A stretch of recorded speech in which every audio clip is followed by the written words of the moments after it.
December 9 Pandian store இன்னைக்கான எபிசோட என்ன நடக்குதுன்னா, கோமதி எல்லாரும் ரெஸ்ட் எடுங்கப்பா அப்படிங்கிறாங்க. உடனே மீனாவும் ஆமாத்த நாங்கள் இன்னைக்கு லீவ் போட்டுருவோம் அப்படின்ற மாதிரி பேசிட்டு இருக்காங்க. அப்போ பாண்டியன் கோமா என்ன இப்படி லீவ் போட்டால் ஒரு நாள் சம்பளம் பெறலாம் சரவணா அப்படின்னு கேட்கும். ஆமா அப்படின்றாங்க. எல்லாரும் கிளம்புங்க, கடைக்கு போங்க, எல்லாரும் அவங்கவுங்க வேலையை பாருங்கன்னு சொல்லிடுறாங்க. அதுக்கப்புறம் சரின்னு எல்லாரும் போகிறாங்க.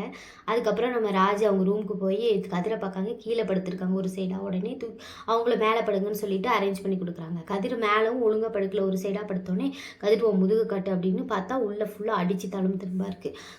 ராஜுக்கு ரொம்ப கவலையாக இருக்கா. அப்போ பார்த்து கோமதி உள்ள வந்து கதிர் உனக்காக நான் சூப் எடுத்துகிட்டு வந்திருக்கேன் குடின்னு சொல்லவும், அதுக்கு கதிர் இல்லாமல் அங்கே வை நான் அப்புறமா குடிக்க அப்படிங்கிறாங்க. ராஜுக்கு என்ன செய்யன்னு தெரியாமல் அழுதுட்டு அவங்க அத்தைட்ட சொல்லிடுறாங்க, இந்த மாதிரி முதுகு ஃபுல்லாக வரி வரியாக தழும்பாக இருக்குது, அப்படியே அடிச்சிருக்காங்க அப்படின்னு சொல்லவும், கோமதி பார்த்துட்டு என்ன இப்படி அடிச்சிருக்காங்க, என் பிள்ளைய கூட்டி இப்படி அடிச்சிருக்காங்கன்னே ரொம்ப அழுதுட்டு ஹாஸ்பிட்டல் போகலாமா அப்படின்னு கூப்பிடுதாங்க. ஆனால் கதிர் இல்லைம்மா நான் படுத்து தூங்கினாலே எனக்கு சரியாயிரும், நான் நைட்டு முழுக்க தூங்கவே இல்லை அப்படின்னு சொல்கிறாங்க.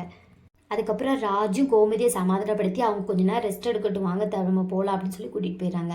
அதுக்கப்புறம் கதிர் நல்லா தூங்கி முழிச்சு எந்திரிச்சா நைட் ஆகிட்டு. ஐயோ இவ்வளோ நேரம் தூங்கிட்டோமே, இதான் அடிச்சு போட்ட மாதிரி தூங்குறதா அப்படின்னு சொல்லிட்டு கதவை திறந்து வெளியே வந்தால் எல்லாம் அவங்க அண்ணன் அண்ணி தங்கச்சி எல்லாரும் கூட்டமாக உட்காந்து பேசிகிட்டு இருக்காங்க பரபரம். உடனே பழனி சொல்கிறாங்க, இதை பாரு நியூஸை பாரு, சோஷியல் மீடியா ஃபுல்லாக நீ தான் இருக்க, நீ செஞ்ச சாகச செயலால் இப்போ எல்லாரும் பிரபலம் ஆயிட்டீங்க, சிவகங்கை மாவட்டத்துக்கே செல்லப்பிள்ளை ஆயிட்டியடா கதிர் அப்படின்னு சொல்லி பெருமையாக பேசுகிறாங்க. கதிரோட தங்கச்சி என்ன நீ மட்டும் ராஜியை நீ கல்யாணம் பண்ணாமல் இருந்தால் என் கூட படிக்கிற எல்லாரும் உனக்கு தான் வந்து ப்ரப்போஸ் பண்ணிட்டு இருக்காங்க அப்படின்னு சொல்லவும் கோமதி அங்கே வந்து உட்காடுறாங்க. அதுக்கப்புறம் டே மருமகனே நம்ம எல்லாரும் 4 பேர் மேலே சேர்ந்து எப்பவும் மொட்டை மாடியில் தூங்கல அதே மாதிரி தூங்குவோமா அப்படின்னு கேட்கும். அதுக்கு கோமதி டே உனக்கு இங்கேயுமே இல்லையாடா, கல்யாணமான பசங்களை எதுக்கு மேலே கொண்டுட்டு போய் தூங்குற அப்படின்னு சொல்லவும், அதுக்கு மீனா சொல்கிறாங்க ஒரு நாள் தந்த சரித்த அப்படிங்கவும், அதுக்கு கோமதி நீ அவனுக்கு மேலே வருவ அப்படின்னு சொல்லி ஒரு மாதிரி சொல்கிறாங்க.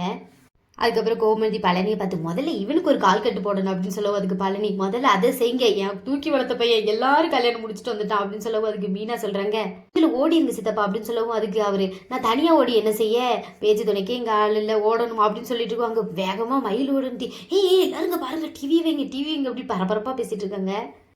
உடனே கோமதி என்னடி என்ன ஆச்சு அப்படின்னு கேட்கவும், அதுக்கு மயில் சுடர் சொன்னான் தம்பி நியூஸில் வராங்களாம் டிவியில் வைங்க அப்படின்னு சொல்லிட்டு வச்சா அங்கேயும் வராங்க நம்ம கதிர், அவங்க பெருமையாக பேசுகிறாங்க. உடனே கோமதி பார்த்தியா என் பிள்ளைய அப்படின்னு சொல்லிட்டு சொடக்கடிச்சுக்கிறாங்க பிள்ளைய பார்த்து.